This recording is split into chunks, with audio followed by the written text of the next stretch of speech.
जय हिंद, नमस्कार साथियों, आप सभी का स्वागत है आज की इस क्लास में। आज हम बात करेंगे हमारे जो क्लास 11 है उसका बहुत ही अच्छी तरीके से हमारा चैप्टर 1 चल रहा था, उसके बारे में हम विस्तार से चर्चा करेंगे। यानी कि कक्षा 11 इतिहास का जो हमारा कुछ यानी कि विश्व के कुछ इतिहास के जो विषय हैं उसके बारे में चर्चा कर रहे थे। 3 क्लास हमने पहले अपलोड कर दी थी और 3 पेज को बहुत ही अच्छी तरीके से हर एक सटीकता के साथ हर एक शब्द को बहुत ही अच्छी तरीके से समझाते हुए क्लियर कर दिया है। और आज ये हमारा चौथा वीडियो होने वाला है, क्लास 4 होने वाली है और 4 के साथ ही हमारे पहले अध्याय का चौथा पेज होने वाला है। यानी कुल पहले अध्याय में 5 पेज है, जिसमें से आज ये चौथा है और इसको कल यानी आने वाली क्लास में ये पूरा अध्याय खत्म हो जाएगा, लेखन कला और शहरी जीवन। तो देखो, बहुत ही बेहतरीन तरीके से देखेंगे और किस तरह से हमने ये चर्चा की आगे आपको पता चलेगा कि बहुत ही अच्छी तरीके से हम पढ़ते गए और पार्ट को पूरा खत्म करने में आ गए। ये भूमिका रही, ये देखो, यानी कि 1 से लेकर 5 तक, जिसमें से हम 4 में आ चुके हैं। उसके बाद हमारा नेक्स्ट अध्याय 3 महाद्वीपों में फैला हुआ साम्राज्य हम शुरुआत कर देंगे। बेहतरीन तरीके से शुरुआत करेंगे और अच्छी तरीके से जिस प्रकार आपको लेखन कला और शहरी जीवन का पार्ट देखने को मिल रहा है, इस तरीके से बिल्कुल चित्रों के माध्यम से देखो। इस तरह से आपको ये पॉइंट वाइज, आपको जैसे एक पेज में ओनली 2 पॉइंट ये समझा रखे हैं, तो इस तरह से आपको अगर आप भी पढ़ोगे तो आपको ये सीधा समझ में आ जाएगा सटीकता के साथ। उसके बाद देखो, ये दूसरा पेज हमने बात की थी कि किस तरह से शहरों में माल की आवाजाही, और इसमें भी देखो मात्र की 2 बिंदु, यानी कि हर एक पेज में 1 या 2 3 बिंदु, यानी कि लगभग तीन बिंदु है, उसमें से आपको खत्म करके समझा दिया गया। यानी कि आप एक पेज पढ़ोगे, मात्र आप एक दिन में एक पेज भी पढ़ते हो तो मात्र 41 दिन में भी आपको पूरी किताब कवर हो जाएगी। यानी कि आपको कुछ देखो, ज़्यादा कुछ नहीं, कितनी लाइनें इसमें देखो, ये एक में इसकी 4 लाइनें, इसमें देखो 4-5 लाइनें, इतने। यानी कि आपको चित्र ज़्यादा दे रखी है, इसमें क्या कर रखी है, चित्र। अगर आप एक पेज को अच्छी तरीके से इसमें अगर आप पढ़ोगी तो इसमें आपको 5 या 10 मिनट से ज़्यादा नहीं लगेगा। इसको एक बार पढ़ने में तो 5 मिनट आप आसानी से इसको पढ़ दोगे। लेकिन आप इसको गहनता के साथ पढ़ोगे तब आपको पता चल जाएगा किस तरह से इसको पढ़ना है। जैसे हमने ये कल इस पर बात की थी कि किस तरह से लेखन प्रणाली साक्षरता कैसी थी और लेखन कला का प्रयोग किस तरह से हुआ करता था। अब इसको आप एक दिन में पढ़ोगे तो मात्र 5 या 10 मिनट में आप इसको ऐसे ही पढ़ दोगे। लेकिन एक बार आप हमारी क्लास देख के फिर इसको पढ़ोगे, फिर आपको लगेगा कि हाँ, ये तो मैंने पढ़ रखा है। फिर आप 2-3 बार अच्छे से पढ़ लेना, आपको ये सटीकता के साथ आपको संपूर्ण याद हो जाएगा। यानी कि इसमें फिर आपको कोई ऐसी दिक्कत वाली बात नहीं होगी, फिर ऐसी कोई समस्या आपके साथ उत्पन्न नहीं होगी जिससे कि आपको ये समझ में नहीं आ रहा है। तो चलो शुरुआत करते हैं आज की क्लास को हम बहुत ही बेहतरीन तरीके से। देखो, 3 पेज हमने पढ़ ली हैं, चौथा पेज आज हमारा स्टार्ट हो जाएगा और 5वां पेज भी हम जल्दी से शुरुआत कर देंगे ताकि उसको भी हम समाप्त करके हमारा लेखन कला और शायरी जीवन, बहुत दिनों से क्लासें नहीं आने के कारण बहुत लंबा चल रहा है, तो इसको आज हम आज तो नहीं होगा, एक क्लास और आएगी 5वीं में, उसको हम खत्म कर देंगे और अच्छी तरीके से क्लियर कर देंगे कि आपको ये पार्ट पूरा क्लियर हो चुका है। उसके बाद हम शुरुआत करेंगे हमारे नए अध्याय की, नई ऊर्जा के साथ, उसके पूरी सटीकता के साथ, वो भी जिस प्रकार हमने ये देखा है। देखो, पूरी किताब ऐसी की ऐसी आपको देखने को मिल जाएगी। यहाँ पर आप थोड़ा सा डेमो एक बार और देख सकते हो। ये रही पूरी किताब, पूरी किताब देख लो पेज वाइज, यानी कि आपको नज़र आ रहा होगा स्क्रीन पर। ये देख लो 46 पेज हैं, जिसमें से हम 6 पेज पर आ चुके हैं। 46 का मतलब ये है कि आगे पीछे कवर फोटो और ये 1-2 पेज ऐसी भूमिका है, तो वो 46 है। किताब के ओनली 41 पेज है, ये देख सकते हो आप किस तरह से पूरी किताब है ये। इसको हम पढ़ेंगे पूरी किताब, आप डेमो के साथ। यहाँ पर डेमो क्या, पूरी किताब मैंने यहाँ पर आपको दिखा दी है। इसको हम अच्छी तरीके से सटीकता के साथ पढ़ने वाले हैं। तो देखो, अब हम देखते हैं किस तरह से इसको शुरुआत करते हैं और किस तरह से इसको आगे बढ़ाते हैं। तो सबसे पहले हम पूरी जानकारी लेते हैं और देखते हैं किस तरह से क्या प्रोसेस होता है। फिर इसको हम अच्छे से पढ़ने की कोशिश करेंगे और फिर देखो क्या होता है। सबसे पहले हम इसको हटाने की कोशिश करते हैं। पहले इसको हटा देते हैं ताकि आपको ऐसी कोई समस्या वाली, दिक्कत वाली बात ना हो। फिर देखो किस तरह से हम इसको विस्तृत चर्चा करते हैं और आपको समझाने की कोशिश करते हैं, जिससे आपकी ऐसी कोई समस्या ना हो जिससे उत्पन्न हो। तो ये हमारा तीसरा पेज था और चौथे पेज में हम चलते हैं। आज का ये रहा हमारा चौथा पेज। ये देखो दोस्तों, कितनी अच्छी तरीके से मैंने ये स्लाइड आपके लिए पेज बना रखी है। कितने यानी हस्तलिखित नोट्स ऐसे हैं कि आपको सीधा देखते ही याद हो जाते हैं, क्योंकि मैंने चित्रों का भरपूर प्रयोग किया है। जहाँ पर मुझे लगा कि हाँ, यहाँ पर चित्रों का प्रयोग होना चाहिए ताकि विद्यार्थी को पढ़ने में कोई ऐसी समस्या न हो जिससे बार बार आप क्वेश्चन करो कि ये समझ में नहीं आया, वो समझ में नहीं आया, इस तरह से। एक बात आप क्लियर कर लो कि अगर आपको ये ई बुक चाहिए, यानी कि ये आपको 41 पेज वाली क्लास 11th की जो ई बुक चाहिए, तो आपको घबराने वाली कोई दिक्कत नहीं है।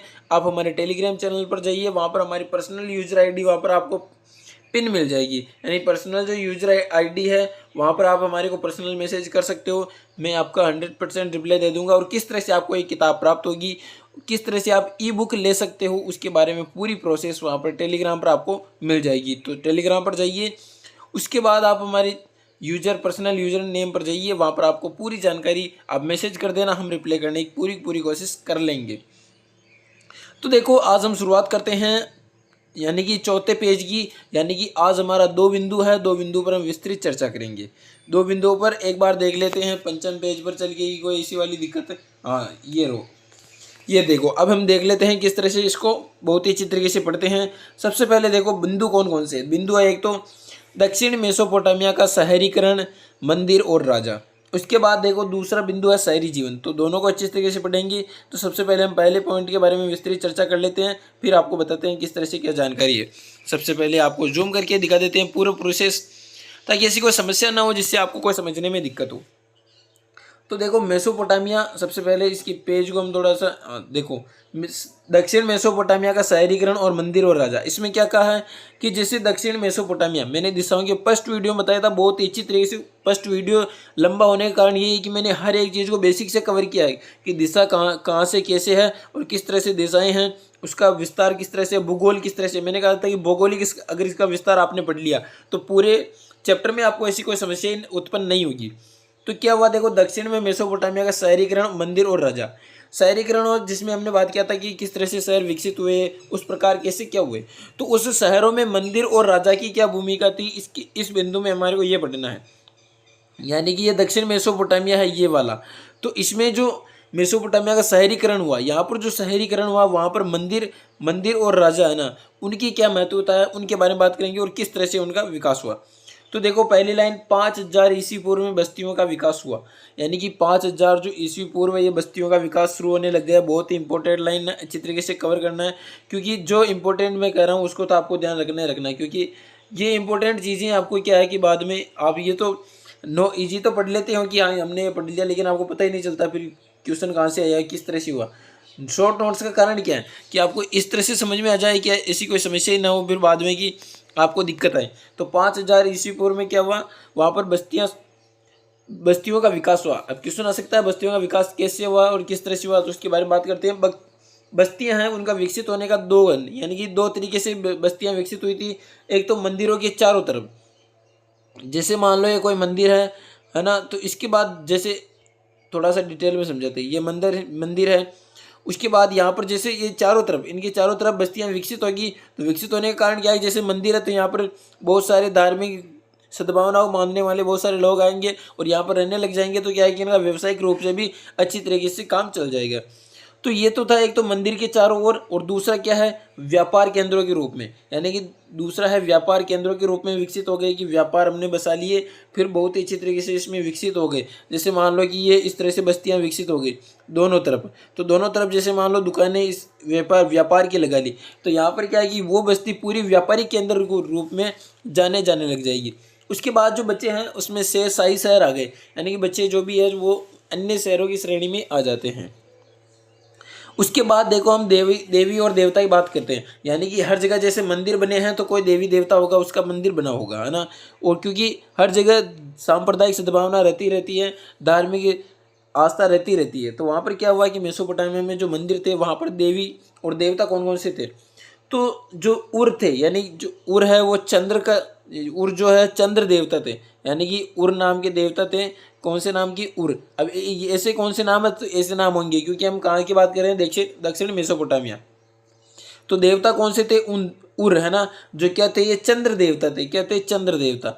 और सबसे इंपॉर्टेंट ये है इनाना। यानी इनाना क्या है, जो प्रेम व युद्ध की देवी थी। और क्वेश्चन आता है बहुत ही मोस्ट इंपॉर्टेंट, लगा लेना इसको अच्छी तरीके से, इसको पूरे अपने दिमाग में फिट कर लेना कि इनाना कौन थी, प्रेम व युद्ध की देवी थी। क्वेश्चन आता है प्रेम व युद्ध की देवी मेसोपोटामिया में कौन थी, तो वो इनाना थी। कौन थी, इनाना।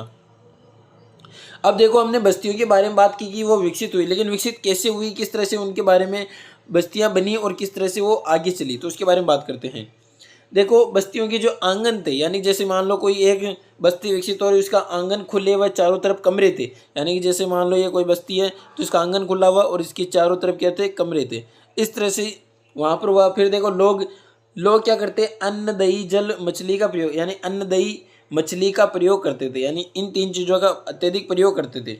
उसके बाद देखो 3000 यानी 3000 ईस्वी पूर्व में उरुक में, यानी 3000 ईस्वी पूर्व में उरुक में 250 हेक्टेयर भूमि तक फैल गया। जो बस्तियों का विकास हो रहा था ये उरुक में 3000 ईस्वी पूर्व तक कहाँ तक फैल गया, 250 हेक्टेयर तक। ये भी आपको ध्यान रखना है। फिर आगे देखो, फिर इसके बारे में बात करते हैं। देखो 4200 ईस्वी पूर्व यानी 4200 ईस्वी पूर्व में क्या हुआ, यानी 4200 ईस्वी पूर्व से 400 ईस्वी पूर्व में अस्तित्व में आ गई क्या बस्तियां रही। उरुक वहाँ का एक क्षेत्र था दक्षिणी का ना, वो यहाँ पर अस्तित्व में आने लग गया। फिर 2800 ईस्वी पूर्व से 2800 ईस्वी पूर्व में 400 हेक्टेयर में फैल गया। देखो 3000 ईस्वी पूर्व में तो 250 हेक्टेयर और 2800 ईस्वी पूर्व में 400 हेक्टेयर फैल गया था। फिर 3000 ईस्वी पूर्व उरुक में तकनीकी प्रगति हुई, यानी कि और विकसित हो गया और प्रौद्योगिकी को और विकास मिला और तकनीकी जमाने की तरफ बढ़ने लग गया। यहाँ पर देख सकते हो आप किस तरह से ये विकसित हो रहा है। और यहाँ पर ये बस्तियाँ आपको बहुत ही अच्छी तरीके से समझ में आ रही होगी, चित्रों के माध्यम से आप आसानी से देख सकते हो। ये जो उरुक है इसमें देखो किस तरह से यहाँ पर सैनिक वगैरह बस्तियाँ का विकसित हो रहा है और किस तरह से यहाँ पर बनाए गए थे दीवारें वगैरह, जो महल है इसके बारे में बस्ती किस तरह से होती थी, इसके बारे में आपको यहाँ पर विस्तृत जानकारी मिल गई है। तो ये तो हमारा पहला बिंदु था कि किस तरह से हमने दक्षिण मेसोपोटामिया के शहरीकरण और मंदिर राजा पढ़े थे, इसमें आपको ध्यान रखना है। अब हम बात करते हैं दूसरे बिंदु की तरफ चलते हैं। दूसरा बिंदु देखो शहरी जीवन, बहुत ही अच्छा बिंदु है और अच्छी तरीके से आपको ध्यान रखना है। यानी कि वहाँ का शहरी जीवन कैसा था ये आपको बताना है। तो सामाजिक व्यवस्था में, यानी कि जो सामाजिक व्यवस्था थी वहाँ पर उच्च व संभ्रांत लोग रहते थे, यानी उच्च या संभ्रांत वर्ग वहाँ पर रहते थे। यानी उनका प्रादुर्भाव हुआ, उद्भव हुआ उच्च वर्ग या फिर संभ्रांत, दोनों एक चीज़ है, इसको ध्यान रखना है। अब देखो जैसे उच्च वर्ग इनका जो जन्म हो गया, लेकिन ये था कौन, कैसे क्या हुआ, जो उच्च वर्ग थे वो क्या थे, राजा व रानी। यानी कि आपको सामाजिक व्यवस्था में बस इतना ध्यान रखना है कि जो उच्च वर्ग थे, सम्रांत वर्ग थे, वो शहरी जीवन की तरफ बढ़ने लग गए क्योंकि वो विकसित थे, उनके आर्थिक रूप से बहुत ही अच्छी तरीके से व्यवस्थित थे वो, है ना। इस तरह से वहाँ पर शहरी जीवन में वो जाने लग गई। उसके बाद देखो जो राजा व रानी थी उनकी कब्र में, यानी कि जो उनकी जैसे कब्र हो गई तो उसमें बहुमूल्य चीज़ें रखी जाती थी। बहुमूल्य चीज़ें यानी कि रत्न हो गए, जैसे अन्य प्रकार के जो भी हीरे मोती जो भी हो गए, तो आप यहाँ पर देख सकते हो किस तरह से यहाँ पर आप देख सकते हो कि राजा व रानी, यानी कि राजा व रानी की जो कब्र होती थी इनमें बहुमूल्य चीज़ें रखते थे। जैसे आपको यहाँ पर बहुत ही अच्छी तरीके से समझ में आ रहा होगा इमेज के माध्यम से।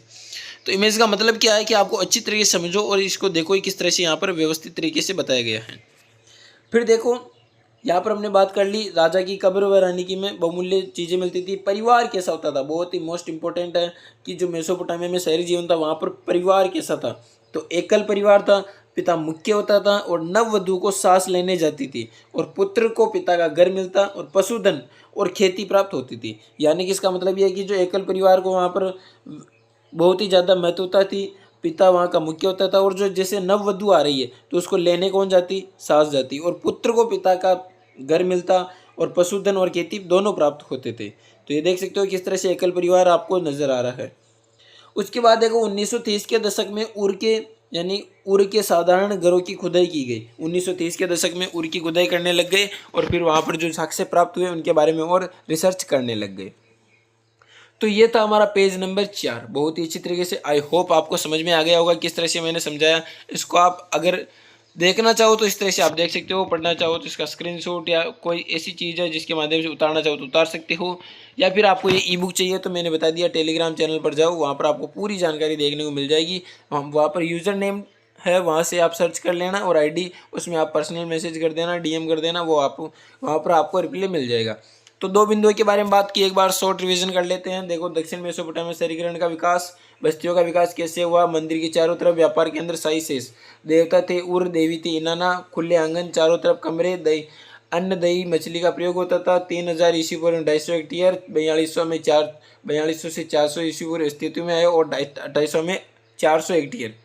फिर देखो 3000 ईस्वी पूर्व में उर्ग में तकनीकी प्रगति होने लग गई। उसके बाद शहरी जीवन के बारे में बात की, सामाजिक व्यवस्था में उच्च वर्ग आने लग गए, राजा व रानी में बहुमूल्य उनकी कब्रें थी, वहाँ पर बहुमूल्य चीज़ें थी और परिवार एकल, पिता मुख्य, नववधु को सास लेने जाती और जो पिता का जितना भी सारा धन है वो पुत्र को जाता। फिर 1930 के दशक में साधारण यानी उर्ग के जो साधारण घर थे वहाँ की उनकी खुदाई होने लगी। तो ये था हमारा आज की क्लास, बहुत ही अच्छी तरीके से समझ में आ गई होगी। किस तरह से आपका फीडबैक है वो आप कमेंट में ज़रूर बताना, कैसे आपको क्लास लगी और किस तरह से आपको अच्छी तरीके से समझ में आ रहा है या नहीं आ रहा है वो भी आप बता देना। और किस तरह से देखो चारों वीडियो का आप अच्छी तरीके से देखना, बहुत ही अच्छी तरीके से समझ में आ जाएगा। फिर आप किताब खोल कर देखना, ऐसा लगेगा कि इस किताब के बजाय तो वो क्लास 11th की ई बुक अच्छी है जिसमें शॉर्ट नोट्स और चित्रों के माध्यम से अच्छी तरीके से समझा रखा है। तो ज़रूर इसको, अगर आपको लगता है कि इसमें कोई ऐसी नई चीज़ है जो हमारे दोस्त या मित्र को पता होनी चाहिए तो उसको शेयर कर देना। तब तक के लिए मस्त रहो, स्वस्थ रहो, पढ़ते रहो। जय हिंद, जय भारत।